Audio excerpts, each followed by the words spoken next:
ચાર પ્રકારના ભક્તો, ચતુર્વિધા ભજન્તે મામ જના સુકૃતનો અર્જુન. હે અર્જુન, મને ભજનારા ચાર પ્રકારના છે. આર્તો, જિજ્ઞાસુ, અર્થાર્થી, જ્ઞાન. આ ચાર પ્રકારના ભક્તો.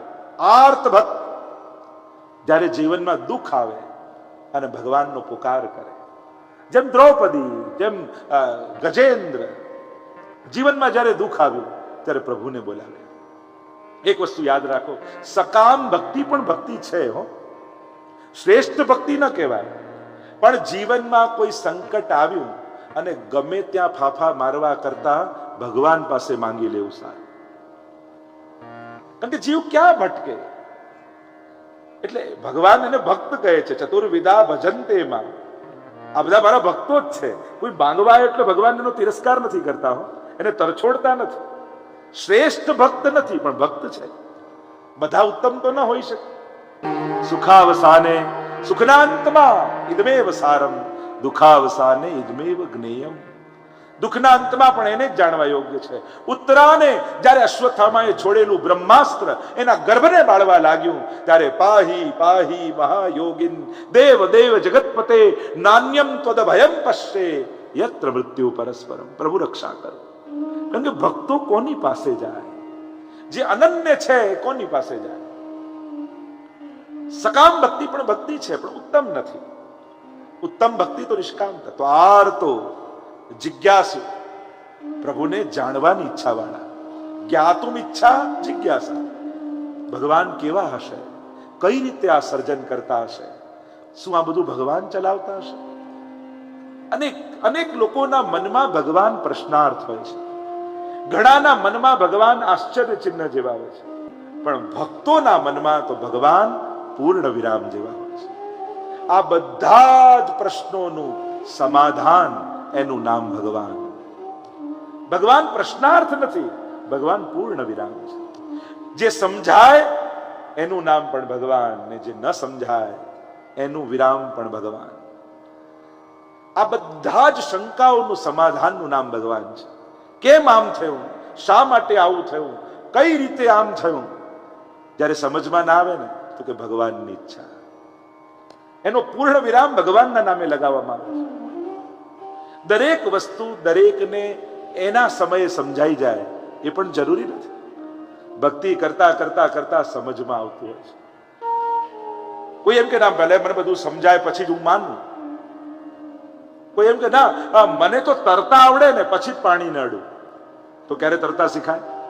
અરે પાણીમાં કૂદે, છપછપિયા કરે, અરે કરતા કરતા તરતા શીખી જાય. કોઈ એમ કે ભગવાન સમજાઈ જાય પછી માનું. પ્રભુ કે એક વાર માન, પછી તો પલે પલે મારી જાતને તને સમજાઈશ. શ્રદ્ધાથી સમજમાં આવે છે. વિજ્ઞાન પુરાવા માંગે ત્યારે માને, અને ભગવાન કે તું મને માન, તને ડગલે ને પગલે મારા પુરાવા આપીશ. આ અધ્યાત્મ. અને એટલા માટે કોઈ કે ના સાયકલ ચલાવતા આવડે ને પછી જ અડીશ. તો ક્યારે આવડે? કરશો તો થશે. અહીંયા પ્રભુ સમજાવે છે આર્તો, જિજ્ઞાસુ, પ્રભુને જાણવા વાળો, અર્થાર્થી, કોઈને કોઈ કામનાથી ભગવાન પાસે જનારો, કંઈક સકામ ભાવથી પ્રભુ પાસે જનારો. મારે આ જોઈએ, મારે સિદ્ધિ જોઈએ, મારે ઘર જોઈએ, મારે ધન જોઈએ, અનેક માંગ લઈને આપણે પ્રભુને કહીએ કે આપ અમારા સ્વામી, અમે આપના સેવક, એમ કહીને પ્રભુ પાસે જઈએ તો ખરા, પણ જ્યારે જઈએ ત્યારે બે ચાર કામ બતાવીને જ આવીએ. તો કામ બતાવે એ માલિક કે કામ કરે એ સેવક? કહો છો તમે સ્વામી ને હું સેવક, અને જ્યારે જાઓ ત્યારે બે ચાર કામ બતાવીને આવો. ઠાકોરજી કે આમાં સ્વામી કોણ એ સમજાતું નથી, કારણ કે કામ તો તું બતાવે છે. એટલે મૂળ વાત એ છે, ભગવાનના ભરોસે દરેક કામ થાય, પણ ઘણીવાર અમુક કામો માટે ભગવાન પણ આપણા ભરોસે હોય છે. જ્યારે એમ થાય કે આ મારી સામે આ ચેલેન્જ છે, મારે આ એક બીડું ઉપાડવાનું છે, ત્યારે એમ વિચારું કદાચ આ કામ માટે ભગવાન મારા ભરોસે ન બેઠો હોય, ક્યાંક એણે મારા પર વિશ્વાસ રાખ્યો હશે, તો લાવ આ હું કરી લઉં. તો અર્થાર્થી એ પણ ભક્ત છે, શ્રેષ્ઠ નથી. મહાપ્રભુજી તો માંગવાની ના પાડે છે, કારણ કે વૈષ્ણવતા તો નિષ્કામતા શીખવાડે છે. કારણ કે માંગીએ તો સ્વાર્થ થઈ જાય, માંગે ને એટલું આપે ભગવાન, આ તો વ્યવહાર થઈ જાય. પ્રભુ તો અનેક ગણું આપનારો છે, ઉદાર છે, અંતર્યામી છે, તમારા અંતઃકરણની જાણવા વાળો છે, એટલે એની આગળ કહેવાની જરૂર નથી. અને ચોથો ભક્ત જ્ઞાની કયો છે, જે શાસ્ત્રોને જાણી સ્વરૂપ જ્ઞાન, તત્વ જ્ઞાન અને મહાત્મ જ્ઞાન આ ત્રણેય રીતે ભગવાનને જાણનારો છે. આ ત્રણ રીતે પ્રભુનું જ્ઞાન થવું જોઈએ. સ્વરૂપ જ્ઞાન હોવું જોઈએ, મહાત્મ જ્ઞાન હોવું જોઈએ અને તત્વ જ્ઞાન હોવું જોઈએ. આ ત્રણેયના જ્ઞાનથી જાણનારો જ્ઞાની ભક્ત. આ 7મા અધ્યાયને વિરામ આપીએ. 8મો અધ્યાય એ અક્ષર બ્રહ્મયોગ. અને અક્ષર બ્રહ્મયોગને માં અમુક જો એકાદ શ્લોકને લઉં તો 5મો શ્લોક કહેતા પ્રભુ બોલ્યા, અંતકાલે ચ મામેવ સ્મરન મુક્ત્વા કલેવરમ યહ પ્રયાતિ સમદ્ભાવમ યાતિ નાસ્ત્યસ્ત્ર સંશય. અંતકાલે જો ભગવાન કેટલા ચાન્સ ભક્તોને આપે છે, જોવાની વાત એ છે. પ્રભુ ભક્તો માટે કેવા કેવા મોકાઓ આપતા હોય છે, અને ભક્ત સુધી પહોંચવું હોય તો કેવા કેવા રૂપો ધારણ કરે. અરે ચેલેન્જ આપી હોય એમ માંગ્યું, જ્યારે હિરણ્યકશ્યપુએ કે દિવસે ન મરું, રાત્રે ન મરું, ને પશુથી ન મરું, માણસથી ન મરું, ઘરની અંદર ન મરું, બહાર ન મરું, 12 મહિનામાં ન મરું, પણ ભક્ત સુધી પહોંચવું હતું ને તો નરસિંહ રૂપ ધારણ કરીને પણ ભગવાને રસ્તો કાઢી લીધો. ભગવાનને ભક્ત સુધી પહોંચવું હોય કેવા કેવા રસ્તાઓ શોધી લે છે. છેલ્લી ઘડી સુધી ભગવાન મોકો આપે છે, તક આપે છે. માણસ 1-2 વાર કરે કે 2 વાર તો કીધું, હવે ત્રીજી વાર ચાન્સ નહીં આપો, ના પાડી દે. પ્રભુ એવું નથી કરતા. જીવનની છેલ્લી શ્વાસ સુધી તક આપે. અંતકાલે ચ મામેવ સ્મરન મુક્ત્વા કલેવરમ. છેલ્લી ઘડી હોય, અંતિમ શ્વાસો, અને એવા સમયે પણ જો જીવ મારું સ્મરણ કરી દે, વિચાર કરો, ભગવાનની ઉદરતા જુઓ. અને એવા છેલ્લી ઘડીએ કરેલું સ્મરણ, અને હું ભરોસો આપીશ કે એની અધોગતિ નહીં થવા દો, એ કેવલ મને જ પામશે. અંતકાલે ચ મામેવ સ્મરન મુક્ત્વા કલેવરમ. અંત સમય બહુ જ મહત્વનો છે. કોઈને એમ થાય કે આખી જિંદગી ભલે ના લઈએ, છેલ્લી ઘડીએ ભગવાનનું નામ લઈ લઈશું તો કરી દઈશું. છેલ્લી ઘડીએ એમને ભગવાન યાદ નથી આવતા. જેણે જીવનભર પ્રભુનું નામ લીધું હોય ને, એને જ અંતિમ ઘડીએ પ્રભુનું નામ જીવવા પડે. એક બા છેલ્લી ઘડી હતી, બધા દીકરાઓ સમજાવ્યો કે બા રામ નામ બોલો, રામ નામ બોલો. એટલું બોલ્યા, તું જો કહત હૈ સો નાહી નિકસત હૈ. આટલું બોલીને મર્યા, પણ રામ ન નીકળ્યું. આ તો એવું છે જીવનમાં. ખરા સમયે ચૂકી જવાય તો ભક્તોને તો ભય રહે. પ્રભુ જીવનભર તારું નામ લીધું છે, અંતિમ ઘડી મારા હાથમાં નહીં હોય તો તું સંભાળી લે.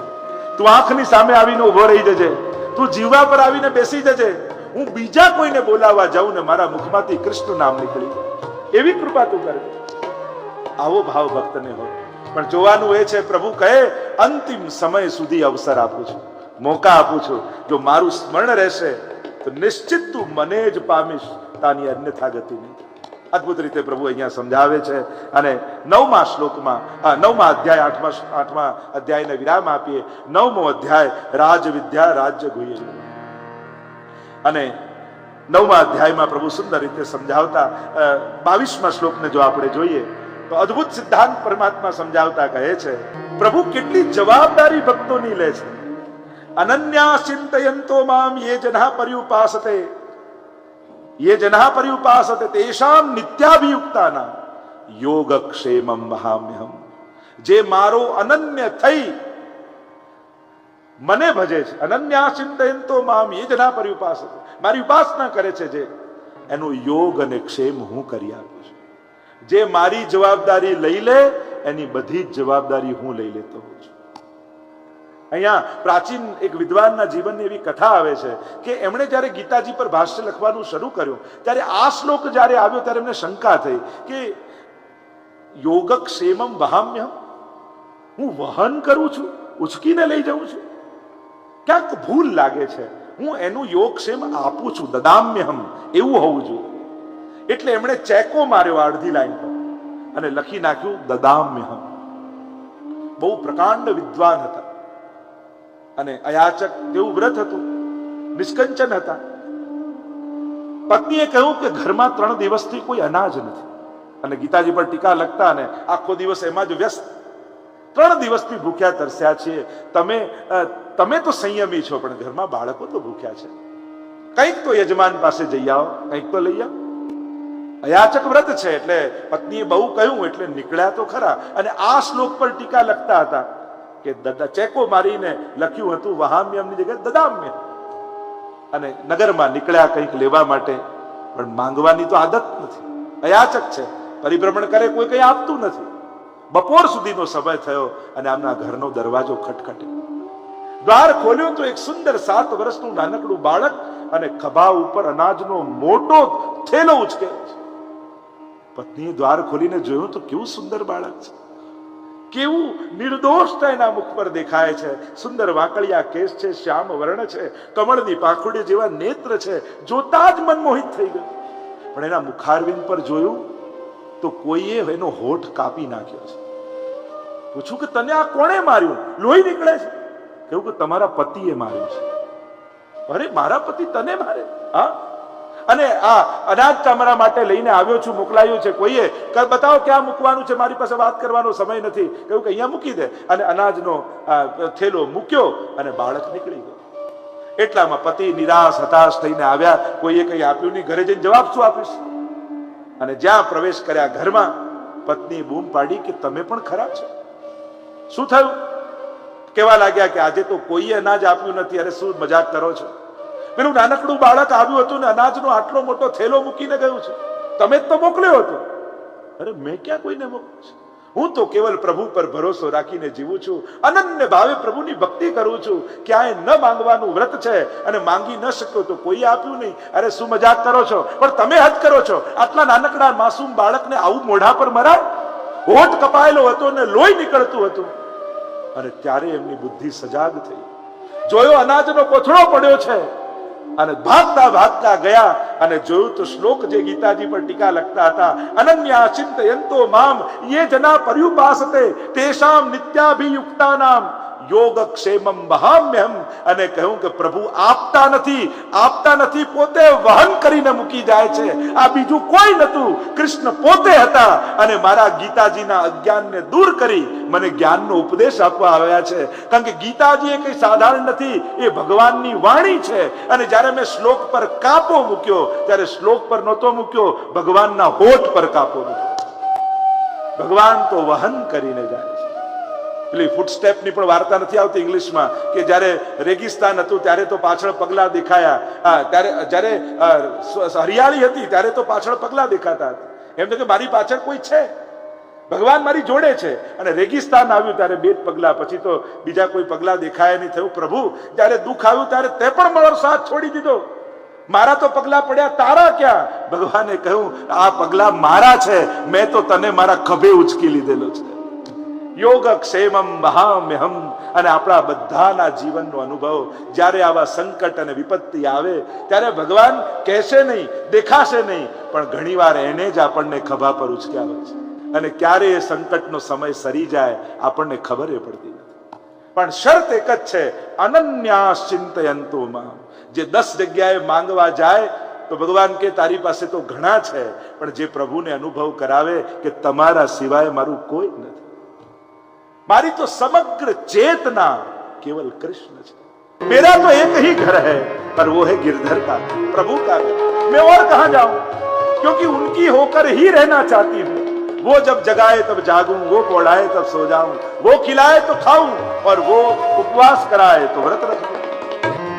प्रभु ही हमारा तो सर्वस्व है। एक बड़ो आधार कली में दृढ़ई न चरण न केरो भरोसो, प्रीत बंधी श्री वल्लभ पदसो और न मन में आवे।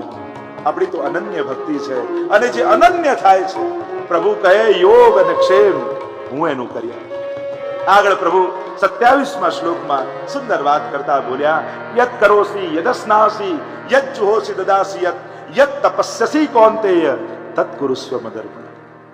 માનો મહાપ્રભુજીના પુષ્ટિ માર્ગનો સમગ્ર સિદ્ધાંત આ શ્લોકમાં મહાપ્રભુજી ઠાકોરજીએ કહી દીધો। યત કરોસી યદસ્નાસી, महाप्रभु जी आज्ञा करें, सर्व समर्पितम भक्त्या कृतार्थोसी सुखी भव। સમર્પણ દ્વારા જ સુખનો રસ્તો છે. પકડી રાખીશ તારા હાથમાં તો ભાર રહેશે, ધરી દઈશ તો પ્રસાદ થઈ જશે. બધું હું સાચવી લઈશ, હું સંભાળી લઈશ. યત કરોસી, તું જે કરે મને ધર, મને સમર્પિત. તારું પ્રત્યેક કર્મ મને સમર્પિત કર. કર્મ કરો તું કાય. આપણે ત્યાં તો ધર્મ, અર્થ, કામ અને મોક્ષ આ ચારે ભગવત પરક કયા. પુષ્ટિ માર્ગે હરિર્દાસ્યમ ધર્મ અર્થો હરિરેવહી કામો હરિર્દૃક્ષૈવ મોક્ષ કૃષ્ણસ્ય ચેદ્રુવ. ધર્મ, અર્થ, કામ, મોક્ષ રૂપ પરમાત્મા જ કેવલ છે. યત કરોસી યદસ્નાસી, તું જે આરોગે છે મને ધર પહેલા. એટલે જ આપણે ત્યાં પ્રભુને ધરીને લેવાનો સિદ્ધાંત છે.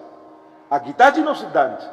મહાપ્રભુજીએ તો ગીતાજી અને ભાગવતજી, વેદ અને બ્રહ્મસૂત્ર આ ચારેયનું દોહન કરી જે નવનીત નીકળ્યું એ પુષ્ટિ માર્ગ રૂપે આપણને આપ્યું છે.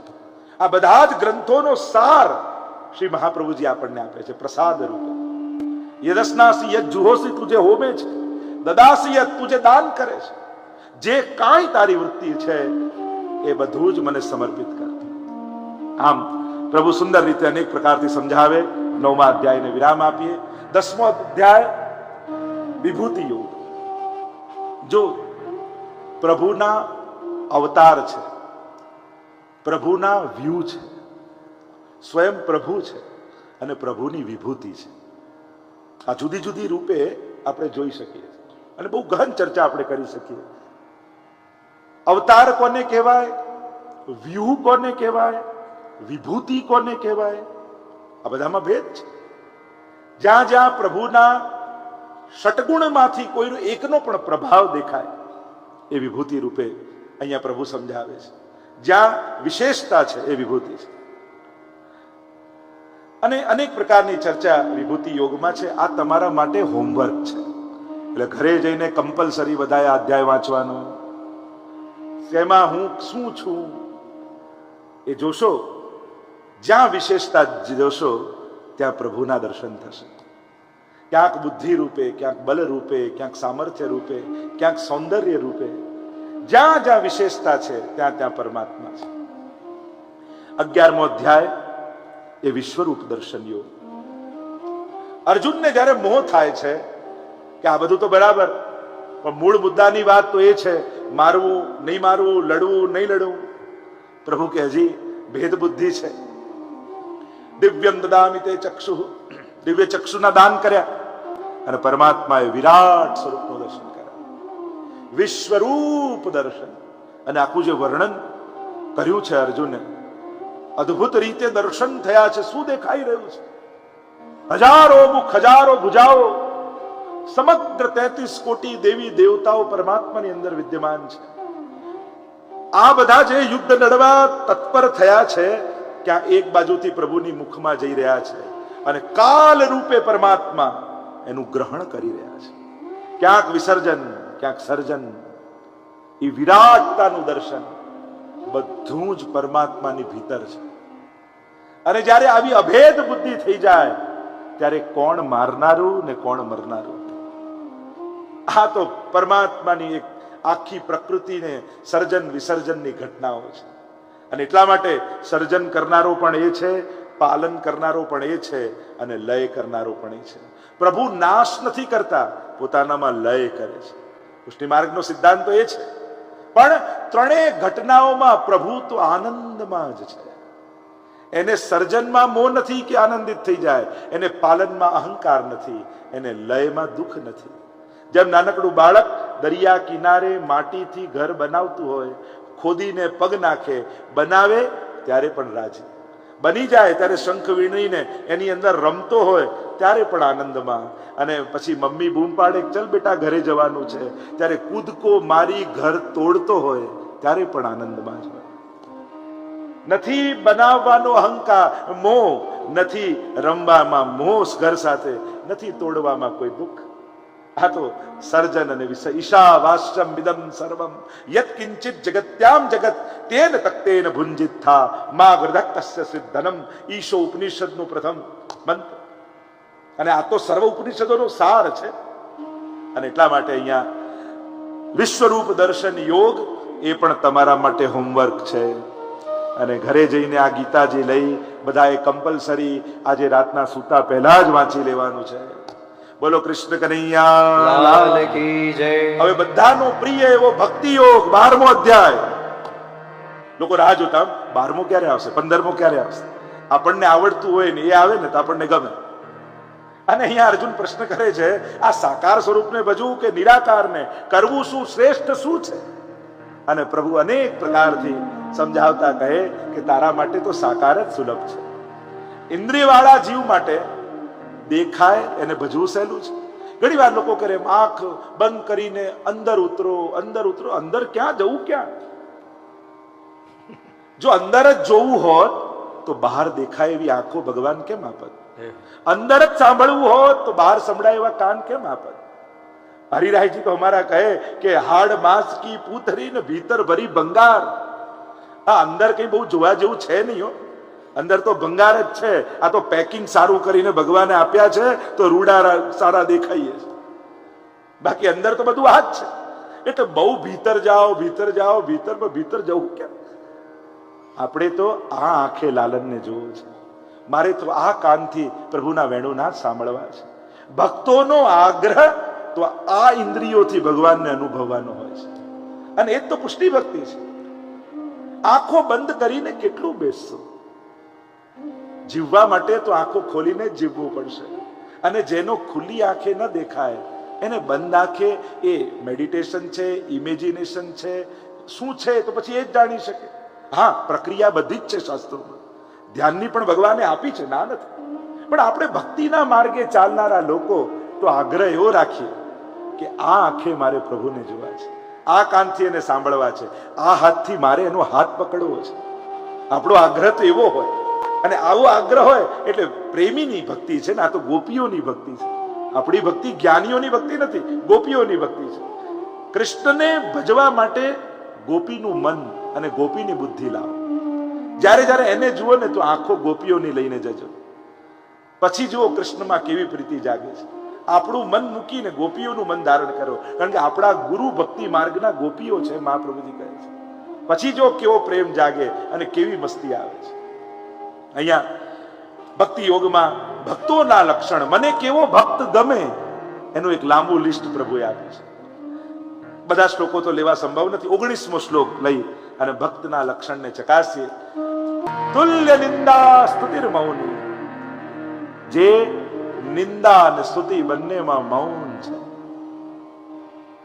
કેવી અદભુતતા! નિંદામાં એ વ્યાકુળ નથી થતો અને સ્તુતિમાં ફૂલાઈ જતો નથી. આ એનો વિચાર છે. કોઈ આપણા વખાણ કરે તો એ વ્યક્તિ વિવેકી છે એમ માનવું. આપણે ગુણવાન છે એ રીતે ફૂલાઈ નહીં જવું. કોઈ આપણને માન આપે તો એ શ્રેષ્ઠ છે. જોજો અમારું કેવું માન રાખે, હું કેવો સ્પેશિયલ છું. પોતાને વિશેષ નહીં માનવા, એના ગુણ જોવા, એ કેવો વિવેકી છે. માન આપનારો મહાન હોય છે, મેળવનારે ફૂલાઈ નહીં જવું. અને આપણે બધાએ હંમેશા ફૂટપટ્ટી કે તરાજુ લઈને ફરવાની જરૂર નથી. ઓલવેઝ આપણે કાં ફૂટપટ્ટી લઈને માપીએ કાં તરાજુ લઈને જોખીએ કેટલો વજનદાર છે કે કેટલો મોટો છે. દરેક વખતે જરૂર નથી. બધાનું સૌંદર્ય એના જેવું હોય છે. બે મિત્રો હતા, એક સોની હતો ને એક માળી હતો. બંને ખાસ મિત્રો, ને કઈ બી સારું હોય તો એકબીજાને બતાવે. એટલે એકવાર બગીચામાં બહુ સુંદર ફૂલ ઉગ્યું. એટલે માળીને એમ થયું મારા મિત્ર સોનીને લઈને બતાવો. અને ફૂલ લઈને જો કેવું સુંદર ફૂલ, કેવી સુગંધ ને કેવું સરસ ઉગ્યું છે. અચ્છા સારું છે, લાવ ચેક કરું. અને સોની ચકાસે કેવું કે સારું કઈ રીતે હોય. પથ્થર લીધું ને ઘસ્યું, ફૂલ ફાટી ગયું. એક વાર પેલા સોનીએ બહુ સુંદર હાર બનાવ્યો. થયું કે આટલો સરસ પહેલી વાર બન્યો, લાવ મારા માળી મિત્રને બતાવું. લઈને ગયો અને માળીને કહ્યું કે બહુ સુંદર હાર બનાવ્યો છે. લોકો બતાવ. અને માળી ચકાસે કે સોનાનો હાર લઈને સૂંઘ્યો, ફેંકી દીધો. સુગંધ તો આવતી નથી, શેનું સારું. બંને ઉત્તમ હતું, પણ બંને પોતાની રીતે ચકાસવા ગયા તો બંને ઉત્તમતાને પામી ન શક્યા. એમ દરેક વ્યક્તિ વિશિષ્ટ છે. એને આપણી ફૂટપટ્ટીએ માપવા જશો ને તો માપવામાં પામવાનું ચૂકી જશો. જ્યારે જ્યારે માપવાની કોશિશ કરીએ છીએ ત્યારે પામી નથી શકતા. એટલે પામવાનો પ્રયાસ કરજો, માપવાની કોશિશ ન કરતા. કારણ કે દરેકને પોતાની રીતે ચકાસવાની જરૂર હોય. સોનું સોનું રીતે ચકાસાય, ફૂલને ફૂલની રીતે ચકાસાય. તુલ્ય નિંદા સ્તુતિર મૌન. બંનેમાં મૌન, બંનેમાં સ્થિત. સંતુષ્ટો યેન કેનચિત પરમ સંતોષ. પરમ સંતોષ જેને પોતાનાથી સંતોષ નથી એને કોઈ તૃપ્ત કરી શકતું નથી. આપણે જ્યાં જેવા છીએ એનાથી તૃપ્તિ છે આપણને, કારણ કે બીજો કોઈ સંતોષ આપણને આપી નહીં જાય.